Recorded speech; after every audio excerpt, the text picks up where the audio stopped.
All right. Hello, hello, hello. Welcome to another episode of the Stories of Selling Human podcast. I'm your host, Alex Smith, and I started this podcast because I believe everyone in the world will someday be faced with a situation, could be business, it could be personal, that requires you to create change. I think we all want to be heard, seen, and understood, but the people who get our attention and convince, persuade, or influence us are not just salespeople. There are great humans throughout all walks of life that we're drawn to. I'm going to share their stories here so we can tap into what makes us human, practice our human skills, and ultimately we'll all become better at selling by being human.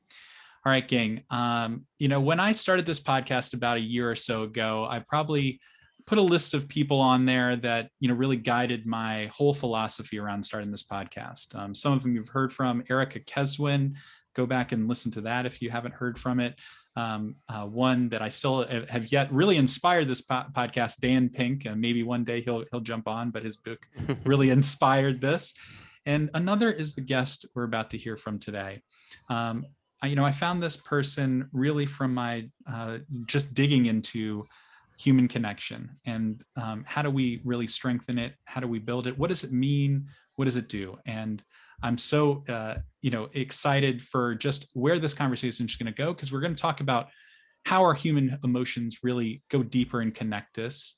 What is the meaning of gratitude, and really, how is it really kind of not been really used in the way that it really should be, and how does that connect to sales and so many other things. But before I do, this person's so humble, he's not going to tell his own bio himself or talk about himself, so I just have to do it for him, and it's exciting, so I'm going to try to speed through it. But this person is a best-selling author of the book Gratitude and Pasta: The Secret Sauce for Human Connection. Beautiful name for a book. Forbes ranked his book number 2 on the book of 2020 to create human connection. In my opinion, it should be 1. USA Today calls him the Gratitude Guru. He's a founding member of Rolling Stone's magazine's Culture Council. He also creates this awesome experience called the 747 Gratitude Experience, which I attended. It's so cool. Evidence-based framework used to strengthen client and team relationships in profound ways. And he's used these principles of gratitude to spark connections with 500,000 people, over 500,000 people around the dinner table, from CEOs, Olympians, Academy winners, artists, SuperBowl champions, the list goes on. He's been selected, on number 5 on the list of 10 motivational speakers that'll rock your next event by Marketing Insider Group. And, he's just featured in so many amazing publications: New York Times, Rolling Stone, as I mentioned. He also happens to have connected me to a woman who gave me one of the best letters I've ever received in my entire life. Please welcome none other than Chris Schembra to the podcast. Welcome, Oh Chris. my gosh. Thank you for having me, Alex. What a crazy journey it's been knowing you this last year. So many good things and bad things have occurred, but you've maintained a posture of otherness and an openness to gratitude and accountings of your blessings. And you've not only paid that back to so many, but you've paid it forward in the spaces you create and the people you bring on your podcast. And that's what the world needs. The world's not just about everything being woo woo, yay yay, cool cool all the time. No, that's bullshit. It's about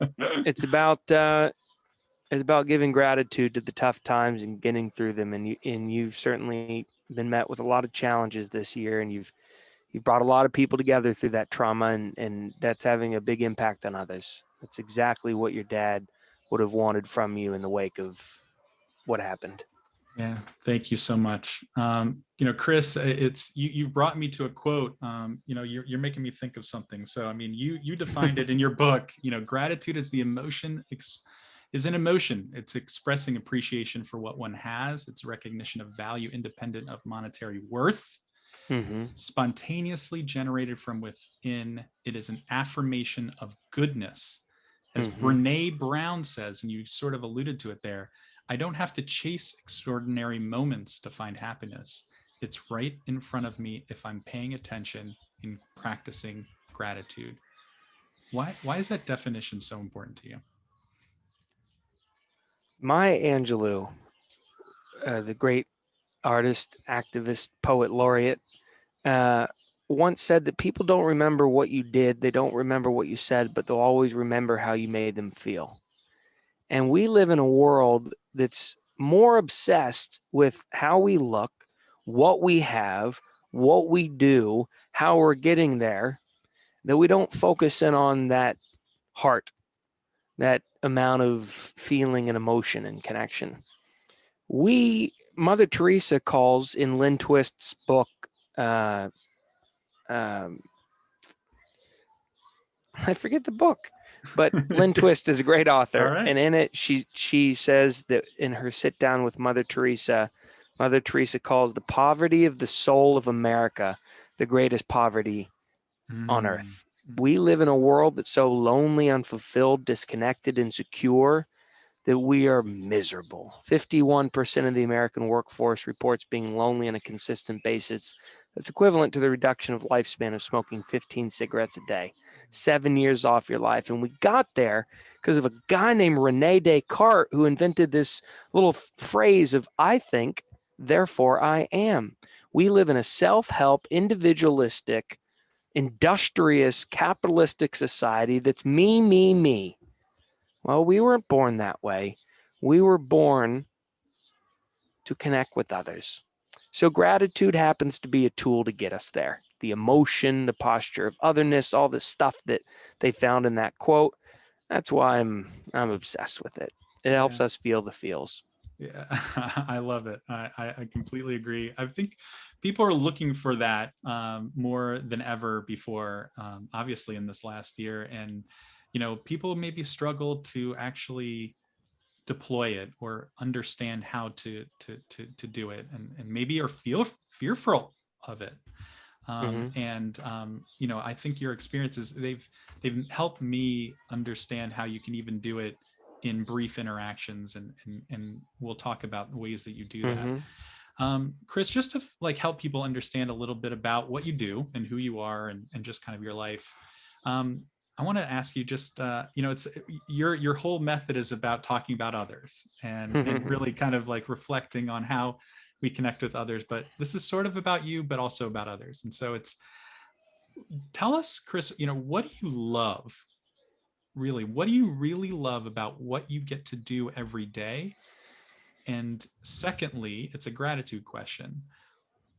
Why is it so important for you to be intentional with practicing gratitude for the people in your life who've made it possible for you to do that which you love every day?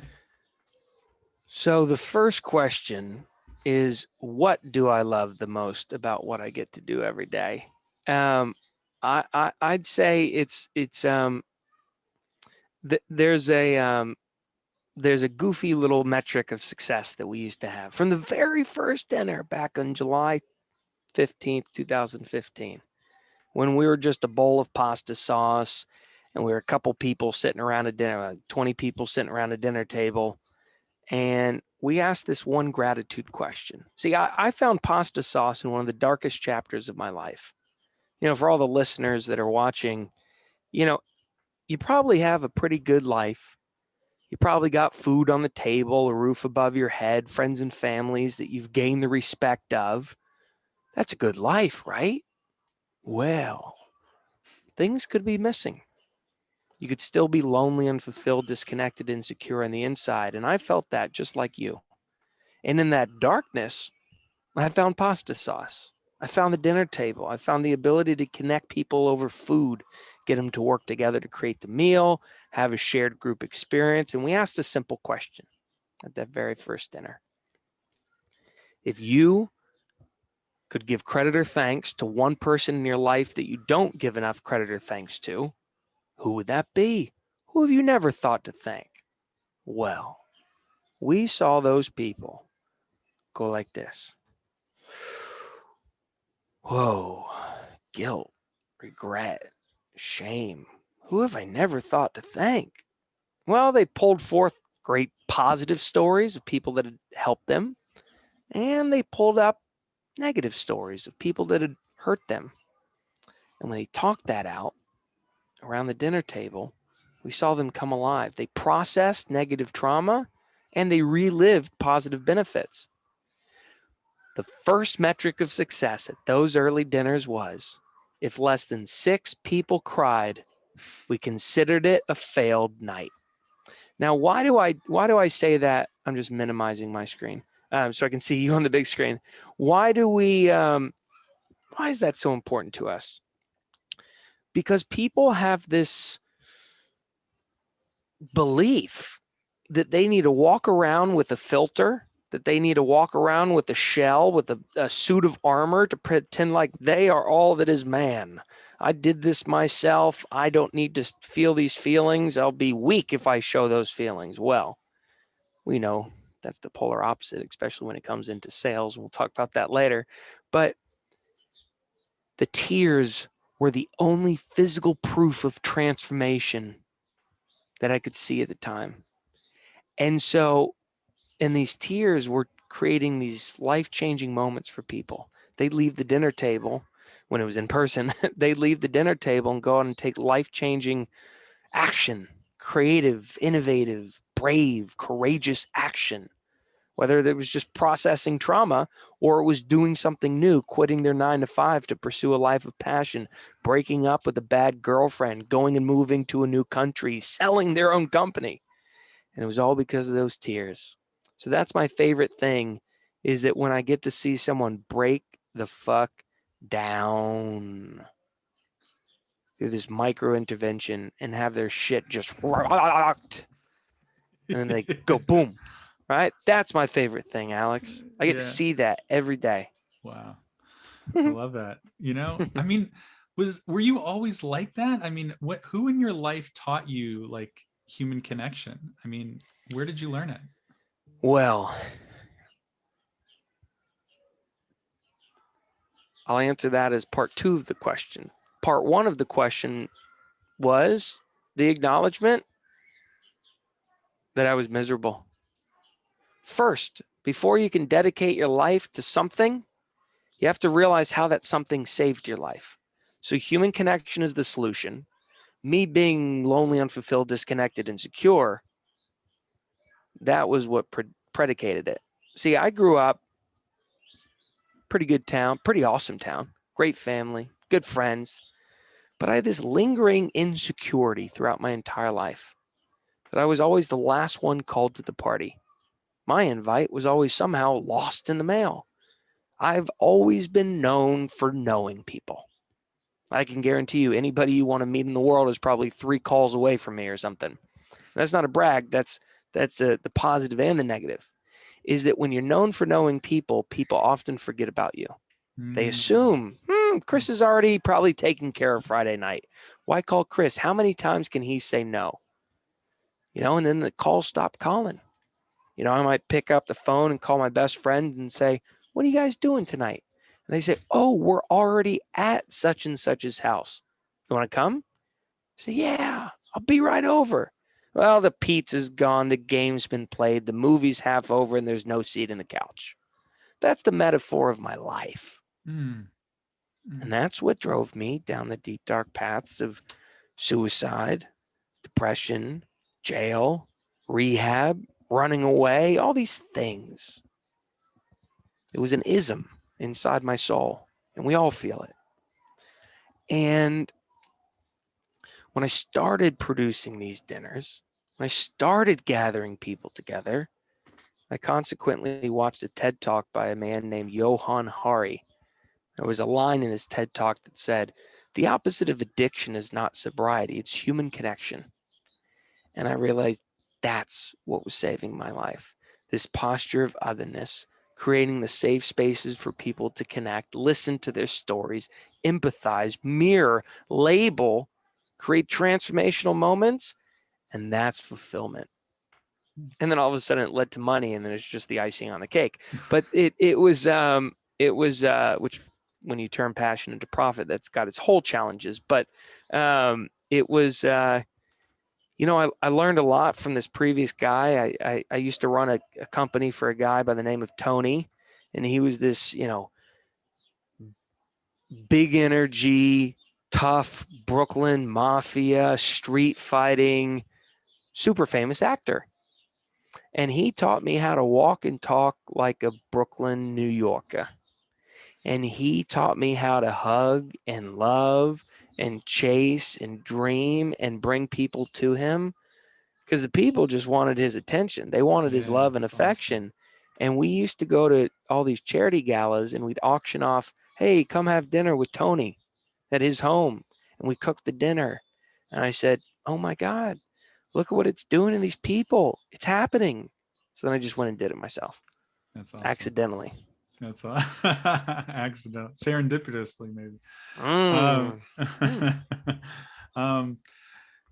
Chris, so this kind of like is just making me think. So how did a lot of people might be thinking, okay, I thought I was listening to like a sales podcast. How does this translate into business or whatever? And I don't necessarily see a line between, business and personal. And I don't see B2B or B2C. I see human to human. I mean, that's just like the reality of it is, our emotions are there no matter what you're selling. You said something, I think, on a podcast, like stories sell, data points don't.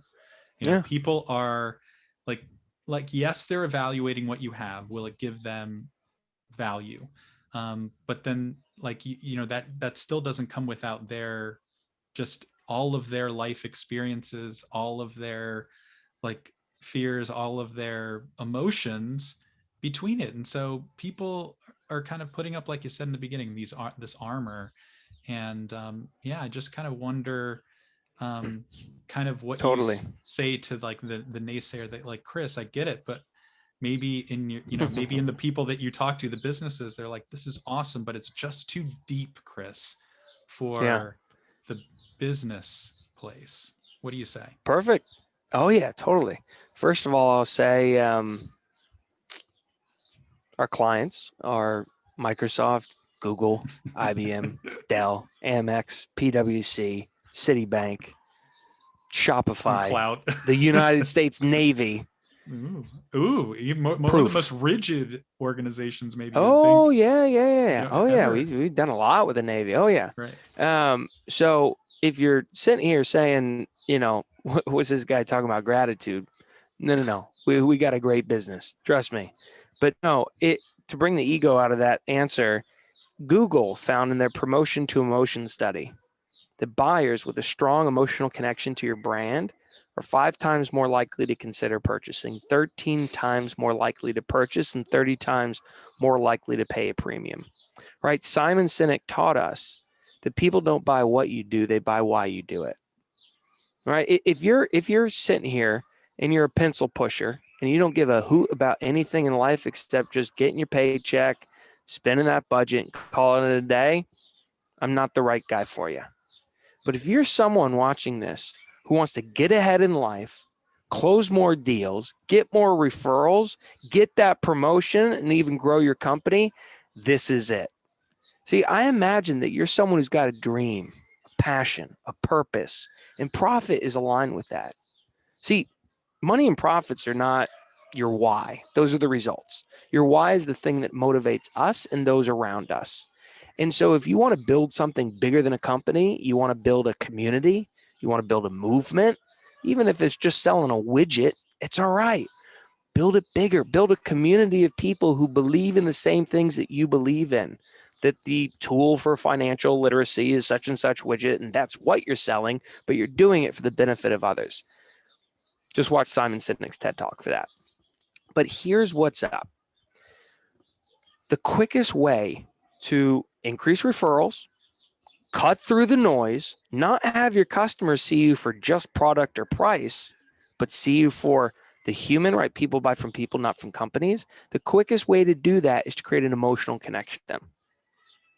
Yeah, there's the whole myths that like gratitude makes you weak, gratitude is awkward, being a giver is bad for you, whatever. Read our next book. That'll answer a lot of those questions. But when you have a community of people that like your product, that like the price of your product, odds are they're just engaged customers. They might be engaged at best. When you can bring a customer from just being engaged to being satisfied and connected and inspired as an individual, not as a buyer, but as an individual, you've solved a lot of things in their life. Here's what happens. Here's what we know about human beings. They are miserable, sad, overwhelmed, nervous, anxious, cautiously optimistic, and lonely. The people that you're selling to are that. So if you can go and solve their innermost conflict and they've got the budget for what you do, you've just won against the competition. If their choice is same product, same price, two different vendors, they're going to choose the one who took a personal interest in their well-being. That's what happens through gratitude. When you can give gratitude to people, you can engage people in gratitude conversations around the dinner table, whatever the aspect of gratitude is, it's going to help y'all come together. Get this. Let's say a client, let's say a prospect cancels on you. Give them gratitude. Tell them thank you. Yeah. They're going to run away in the short term, but they're going to remember that level of appreciation. And when they come back around, they're going to spend more, promote more, and demonstrate more loyalty, guaranteed. Let's say you're in a service-based business. Let's say you're a doctor, lawyer, banker, right? Let's say 70% of your business is built on referrals. What do you need to do in sales? You need to bring those referral partners together. You need to give gratitude to them. You need to connect them together. You need to build that community. The multiplier effect of investing in your connectors leads to an increase in sales and productivity at your job. They will buy more, promote more. Well, those referral partners will just refer more and promote more, and that'll lead to an increase in sales. Guaranteed. So how does gratitude come into that? First of all, it makes you look less like a dick. There's probably people watching you here. I get you. I know who you people are. You're probably watching this saying, I'm the best in the world at what I do. I got the best service. I got the best product. Bullshit, dude. Your shit doesn't stink, or your shit stinks too. Yeah. Gratitude is the acknowledgement that you've received something of value from others. See, most people overestimate their contributions, underestimate the benefits that gratitude can have on others. And so when you're in a relationship with someone that you're selling to, you got to oversaturate them with gratitude in order to create a relationship of not only confidence, humility, right? Gratitude creates humility. People with humility, they don't think less of themselves. They just think about themselves less. It's about putting it on them. You as a salesperson, your job is not to be the hero. Your job is to shut up and ask the right questions and be the guide that helps the client come up with the answers themselves. That's a posture of otherness. You know, my dear friend Chris Voss wrote a book about sales called Never Split the Difference, How to Negotiate as If Your Life Depends on It. The whole thing is about mirroring and labeling and asking good questions and developing this posture of otherness, also known as tactical empathy. He gets what he wants in life by starting with gratitude. He'll be the first to tell you that if he wants to get an upgrade at an airline or a late checkout at a hotel, the minute he gets on the call, he says, you know what? I can't imagine what you're going through today, but I just want to thank you for taking the time to meet with me. And the customer service agent, who's normally blah, blah, blah, blah, says, wow, thank you, honey. This is amazing. What can I do for you today? And then he goes in and starts with gratitude. Wow. I completely, I just nodding my head over here. You know, it's funny. It's just really ironic that you said at the beginning about if someone cancels on you, give them gratitude. I mean, people think just gratitude is just, you know, okay, sending thank you letters or emails. Okay, that's part of it, but it's having that awareness of this, you know, the situations where you can use it in a really powerful way. I had a client call me today, and we have an event actually this afternoon, a wine event. It's going to be awesome. She was really looking forward to it. We're about, you know, we're getting contracts and legal. We're kind of getting to the finish line. and we invited her, and it's going to be great. We have another client attending, and she was looking forward to it. We mailed the wine to their house. She calls me just about 2 hours ago, and she's like, Alex, I'm so sorry. I have to pass. I was like, oh, no worries. What happened? She's like, one of my coworkers, actually my teammate in HR, just got sent to the hospital with COVID last night. And my reaction was just a deep breath, like just feeling like, no, I can't believe it. And she's like, and she went into it, and I just said, don't even worry about it. Thank you for calling me. Thank you for letting me know. I'm going to be thinking a lot about you. I'm going to be, sending you all the good vibes, and just wish you the very best. Please let me know how things go. And we had a great conversation, and we eventually talked about kind of next steps, but that the business is off the table now. We're just talking about people here, and it's just so true, right? I mean, she's going to remember that. Yeah, she's going to remember that. I'm going to remember it too. It's something important when, God willing, you have a budget for client engagement, the people watching. Otherwise, you're at the wrong company. Some companies still don't appreciate their clients. Some companies still don't send thank you this or thank you that to a client. And I'm not talking about putting your logo on a mug and sending it to a client saying thank you for your business. They're going to throw away that mug and resent you. It's not the gift that counts. It's the thoughtfulness of the gift that counts. And here's what I mean by that. You've got a client. You've got a whole bunch of clients. You got a whole bunch of prospects. Gratitude is not just about paying it back to that client to thank them for their $1 million account. It's also about paying it forward. Here's one of the cool things in sales that I learned from my buddy, Tony Safoyan. My buddy, Tony Safoyan's company, SADA Systems, dear client of ours, is the only company to be on the Inc. 500 list. It's like 16 or 17 years in a row. Wow. No, I mean, if you make the Inc. 500 list, that's lucky. If you make it twice, that's rare. If you make it 5 times, who the hell are you? Make it 17 years in a row or whatever he is. Wow. I mean, he's almost at $1 billion. He's doing great. He took 500 clients or 900 clients, and he donated money. He took the time to ask 900 clients, who's your favorite nonprofit of choice? He donated money in their honor. That is an example of paying gratitude forward. It's not paying back to the client. It's paying it forward in their honor. We ended up doing that with our clients this year. It wasn't 900 of them. It was a smaller number, but nonetheless, we have about a 4 to 5x ROI just from that one initiative. That's sales. Imagine trying to get a prospect to go from sales conversation number 1 to, let's say, even from proposal sent to closing, or, networking call number 1 to proposal sent. Let's say you want to get them through the pipeline. Ask what their favorite nonprofit is and donate to that. Here's what's going to happen when you do that. You're going to ask them something personal about themselves. And they're going to say, holy crap, Alex, I can't believe you care so much about what my son's favorite nonprofit is. I can't believe that you're going to donate to that, and we haven't even done a deal. Right? That preemptive gratitude, that almost strategic, suggestive gratitude. Yeah, it's going to miss a couple times here and there. But when it hits, it's going to be good.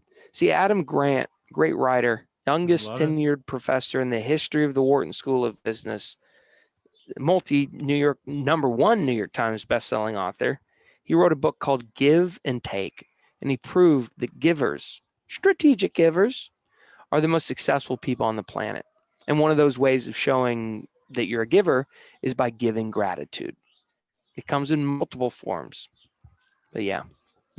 I loved his study in that book, and it's also in, I believe, to sell Zooming too, the call center, study where these college students are asking for donations, right? They're calling up and asking for donations. And the three groups were the people that said, okay, this is what your donation's going to mean for you, and kind of like what it's going to, how you'll feel and what it's going to do for you. And then the other group is like, here's some stories about how this donation impacted someone else's life that you don't even know. And that group, and then the third was like, don't even say what the thing does. That group was something like twice as number of pledges, thousands of dollars more, all from, just telling people, this is what we're going to do. This is what you're going to do, how you're going to help others. And just a simple study. Take for instance, that gratitude question that, I briefly touched on earlier in the call, but for those that are listening, I'll repeat the question. If you could give credit or thanks to one person in your life that you don't give enough credit or thanks to, who would that be? We start every prospect meeting with that question. Wow, powerful. Swear to God, every prospect. So people are like, what is this call about? I thought we were talking about business or speaking. So for instance, my call right before this, what time was what time? My call at 11:30 a.m. this morning before getting on the 12 o'clock. She was at 11:34. I emailed her saying, "Hey, I'm in the Zoom. Where are you?" She immediately responded back, "Hey, just running out of a call. I'll be there in 3 minutes." And so she got on at about 11:37, and I'm sitting there saying, "Oh shit, I'm against the clock for this prospect." Right? I said, "Jessica, slow down. You're in good company. You're good. Right? You're likely selling to people that have 20 meetings a day." Absolutely. And they're going back to back to back to back to back. Well, Jessica came in all frantic, and I said, "Jessica, can I do a quick thing? Can I ask you our signature gratitude question?" She said, "Sure. What's that?" I asked the question. We talked about her brother, talked about gratitude, talked about all this thing.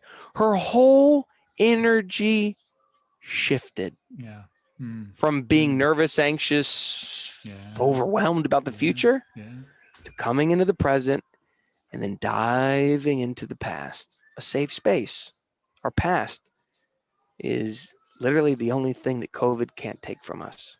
And we got her heart rate lower.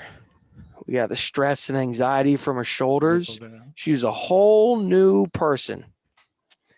And well, Alex, you heard my, if we don't make $200,000 from that phone call, I'd call that a loss. That's how jacked up she is about what just happened. And we only talked about business for 10 minutes. Talked about gratitude. So you want some way to stand out from the competition? Don't just get on the phone and tell them blah, blah, blah, blah, blah about your product and service. Nobody wants to hear that. They'll be like half checked out. Ask this gratitude question and they will, they'll remember that a lot. I'm going to try it. I'm going to, really, you should find out ways to blend it in, because people will be like, whoa, I didn't think this was like a session, but people will take you up on it. I find, because, it's refreshing to see that. I love what, you say kind of about energy, because I always think time is the greatest commodity, but it's not. Like you said, it's energy.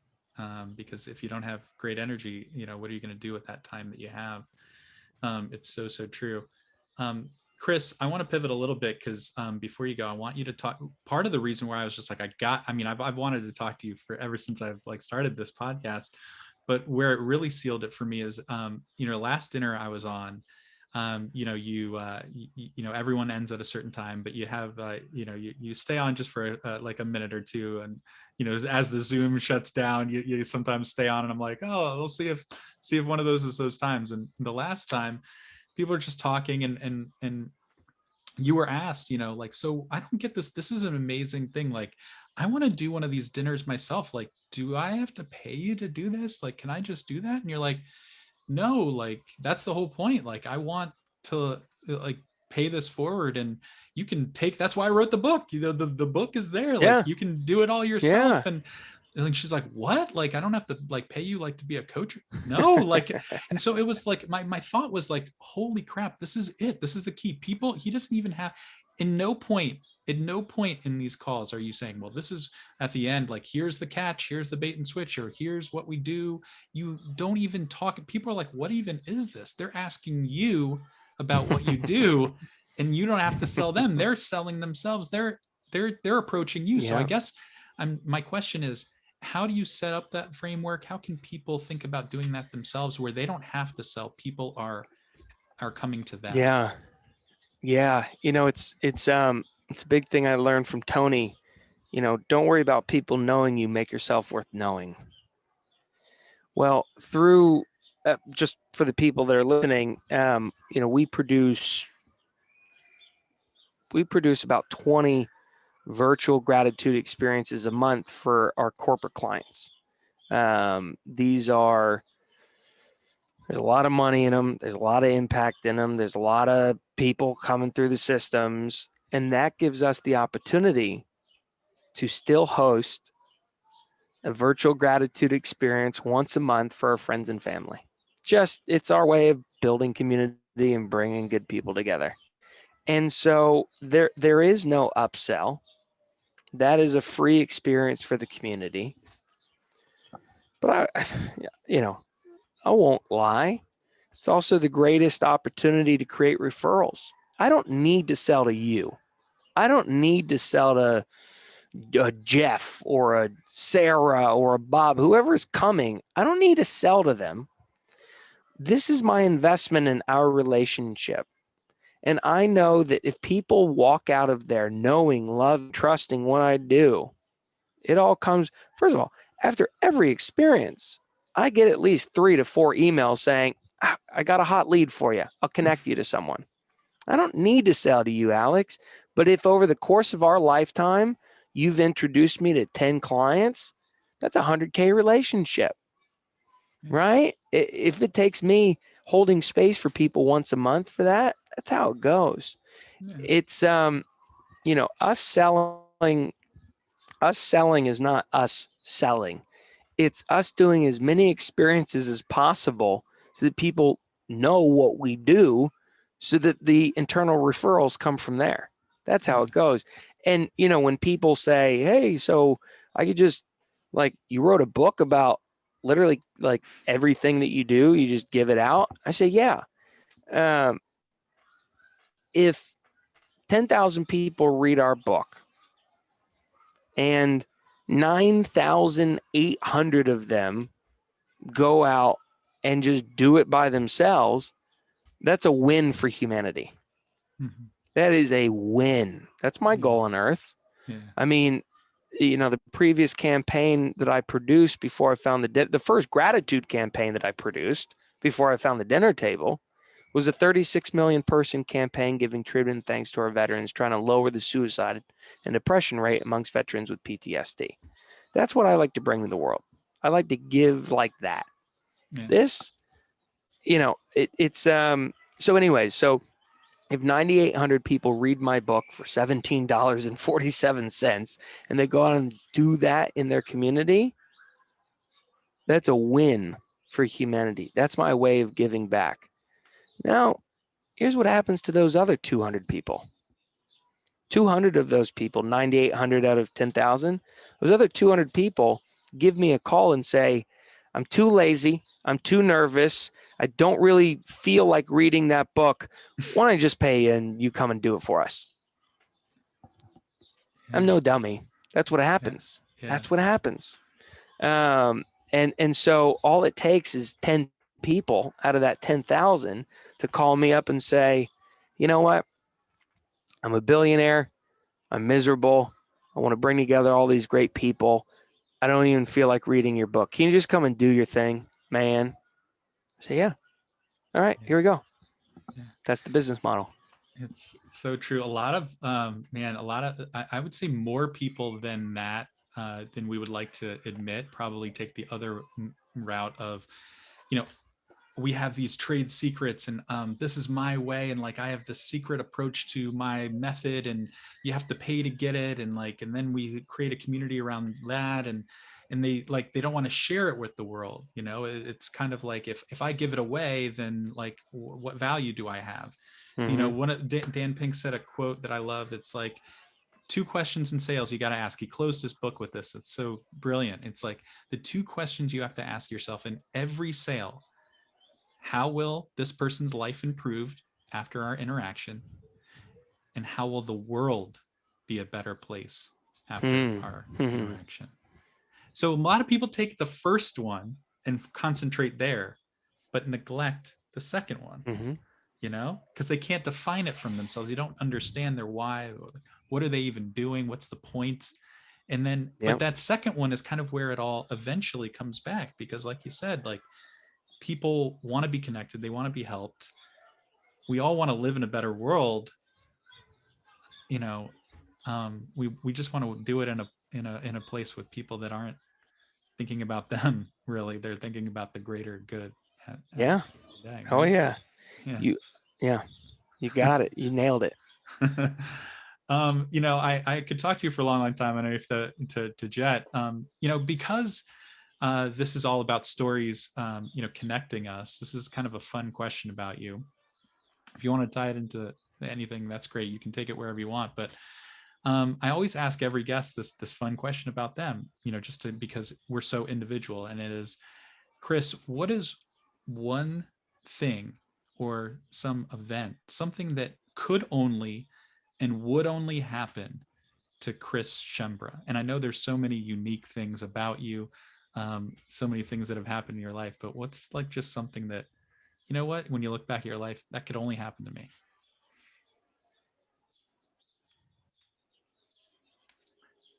And this has engendered a lot of pauses from many a guest. Yeah. What's one event that would only happen to me? There's so many different ways of answering that. I mean, there's ways of,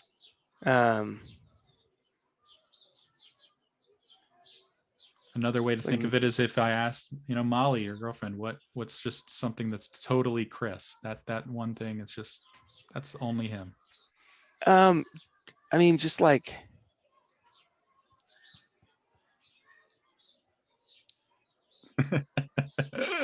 I mean, like it sounds dumb to say, or it sounds, there's like a woo-woo answer. Like, what's one thing that like would only happen to Chris is like, I just like wake up one day and be like completely at peace with how awesome and unique and weird and bold and brave and vulnerable and fragile I am. And that just being that, doing that, will have made me just so loved and respected, and whatever version of people's success that is. But I will have gotten away with it. There's a tool, there's a scientific thing called pronoia, which is the opposite of paranoia. It's paranoia is when you think people are against you. Pronoia is the delusional belief that people are conspiring with you to help you get what you want in life. Mm-hmm. And I just feel like the way I don't know, it's such a woo-woo thing to say, but like, I just think that I'll be able to get what I want out of life. I'll still be able to give everything that I want, and it'll be a perfect little balance. And that's a balance that a lot of people strive for. And I guess I just have a pretty unique knack to do it. And yeah. I love that answer. Chris, I think at the end of the day, giving as much as people need and want, and what you are talking about, that's the key right there, man. And I think, we hopefully at the end won't view things as necessarily a transaction or an event. It's infinite. It's a kind of an environment that actually we're creating when things like that happen, and success flows from it. So thank you so much for sharing some of the wisdom today, man. I love it. You're a very good question asker, Alex. I love that you're doing this podcast because you're great at holding safe space and you're great at programmatically delivering questions that follow the flow of the narrative. A lot of people that you go on podcasts with have these predetermined questions that, they don't know how to do what you do.